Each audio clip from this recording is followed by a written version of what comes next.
श्री स्वामी समर्थ. श्री गणेशाय नमः. स्वामी सुताच्या गादीवरी कोण नेमावा अधिकारी असा प्रश्न सेवेकरी करीती समर्थीती.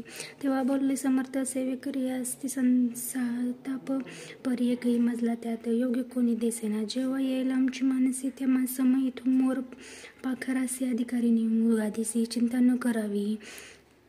मोरपंखरा समर्थ म्हणते, वेळोवेळा रात्रंदिन तोची चाळा मोठे मोठे न ओढती. आमूच्या पायरीची वीट जतन करावी नीट. वारंवार म्हणते समर्थ, काकूबाई लागून या. लपवून ठेवले विटेसी ती दिली पाहिजे आम्हासी. याचा अर्थ कन्वनासी स्पष्ट काही कळेना. असो स्वामी सुताचा भाता कोणता राहत होता. स्वामी सुते मृत्यू पावता वर्तमान कळेल त्या. तो केवळ अज्ञान दादा त्याच्या भिन्नाम त्याची शरीर संवर्धन कृश होत चालला. काकूबाईंनी ते असे जाणवले आपणापासी. एके दिवशी समर्थाचे दादा प्रते दाखविला. समर्थ बोलले, बाईसी 4 वेळा जेवून घाल यासी आरोग्य होईल. बाळासी चित्त मनसी करू नका. त्याचप्रमाणे बाई करिता दादासी झाले आरोग्यता. समर्थाची कृपा होता रोग कुठला राहिला. केजगाव मंगलात तेथे नानासाहेब भक्त त्याची श्रीचा मठ द्रव्यभूत करायला. निश्चिती श्रीची आज्ञा घेऊन सत्य पादुका स्थापाव्या मठात. याच कारणे अक्कलकोटी येत दर्शन घेत समर्थाचे. ते म्हणते, काकूबाईसी पादुका स्थापन करायासी तुम्ही पाठवा दादांशी संगमामी आमच्या. बाई म्हणे, तो अज्ञान तशा शरीरात असमाधान त्याची काळजी घेईल कोण. सत्य सांगा मजला लागे. समर्थ वृत्त ऐकून म्हणते, जावे पाठवून. बाळा आहे जरी दिसले जे भले तेच आम्ही करू की. शेवटी मंडळाला सांगितले दादासी पाठविल. केजवरती पादुका स्थापन झाल्यावरती दादा आपले परतून पुढे सेवेकरांची त्यास मुंबई पाठविले.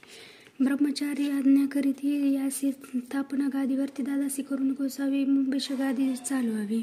स्वामी सुताचे यासी घ्यावे कपनी झोळी निशाणी. ब्रह्मचारी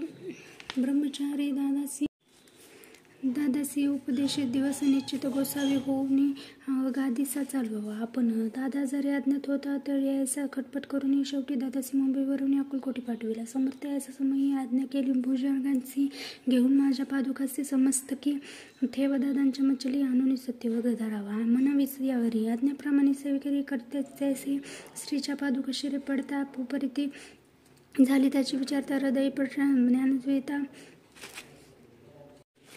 असो दादाची पाहुणी व्रती काकून उंचवल्याची ती म्हणे, समर्थ प्रति वेळ खचित लावे. ते म्हणे, जे बरे वाटले आम्हासी त्याचे करू. या समयाची व्रत बडबड करू नको. काकूबाई बोलले वचन कसी गोसावी वसून या टाकले. आपण मारून इतुकने पुरं झाले ऐकून यायसी वचनले. समर्थ क्रोध आला. घाल म्हणती बाईला खोट माझे सत्वर. काकूबाई आता करुणी मंडली अंतर नाना शब्द बोलती. भाळ पेटते अवस्थारी परिसमर्थ त्या. समय लक्ष तिकडे दिले नाही. दादासी बनवले गोसावी. कपनी कुचोळी आणली. दुसऱ्या दिवशी दादांचे समर्थ पाठविण्या शोनी तेही पाहुणी काकूबाईचे दुःख झाले. पर समर्थाचे हसू आले. अधिकच कौतुक मांडले. दादांचे जवळ बोलले, काय सांगितले त्यायासी.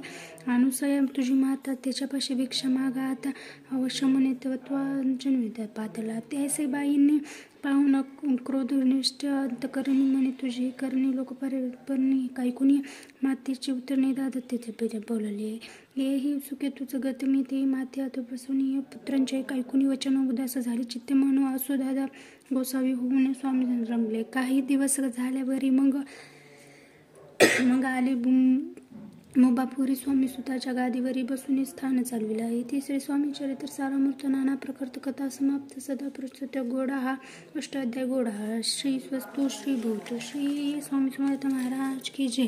परमपूज्य मोरे दादा की जय. आयुष्यात ज्यांच्यामुळे आपलं नाव मोठं झालंय, ज्यांच्यामुळे आपल्यावर चांगली वेळ आली आहे ना, त्यांना आपण कधीच विसरणार नाही. शब्द आहे आपला.